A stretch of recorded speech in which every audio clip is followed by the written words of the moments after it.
Welcome to hidden cook channel. நாம் இன்றைக்கி ரவை பொங்கல் எப்படி செய்யுதுன்னு பார்க்க போகிறோம். அதுக்கு தேவையான இன்க்ரீடியன்ஸ் எல்லாம் ஸ்க்ரீனில் இருக்குது, நோட் பண்ணிக்கோங்க. வீடியோக்குள்ளே போகிறதுக்கு முன்னாடி நம்ம சேனலை சப்ஸ்கிரைப் பண்ணிக்கோங்க.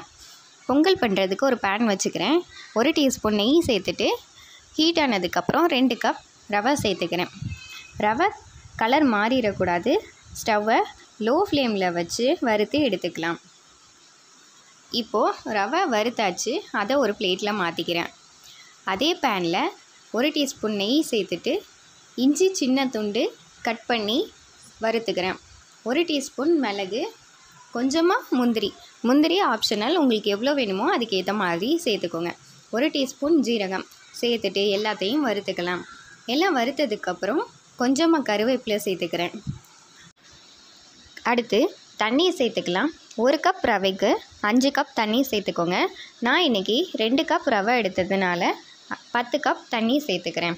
கூடவே 1/2 கப் பாசிப்பருப்பு வாஷ் பண்ணிவிட்டு வச்சுருந்தேன், அதையும் இது கூட சேர்த்துட்டு மூடி போட்டு விட்டுடலாம். 5 மினிட்ஸ்க்கு அப்புறம் ஓப்பன் பண்ணி பார்க்கலாம். இப்போது பருப்பு வெந்துருச்சு. இது கூட தேவையான அளவு உப்பு சேர்த்துட்டு வறுத்து வச்சுருந்த ரவையையும் கொஞ்சமாக சேர்த்துக்கலாம். மொத்தமாக சேர்த்தோன்னா ரவை கட்டியாக சான்ஸ் இருக்குது. அதனால் கொஞ்சமாக ரவையை சேர்த்து இந்த மாதிரி மிக்ஸ் பண்ணி விடுங்க. விட்டதுக்கப்புறம் மூடி போட்டு விட்டுடலாம். கொஞ்ச நேரத்துலேயே தண்ணி எல்லாம் வற்றிடும். இந்த ஸ்டேஜ்லேயே ஸ்டவ்வை நீங்கள் ஆஃப் பண்ணிடலாம். அப்போ தான் சாப்பிடும்போது பொங்கல் ரொம்ப சாஃப்டாக இருக்கும். சிம்பிள் அண்ட் ஈஸியான ரவை பொங்கல் ரெடி.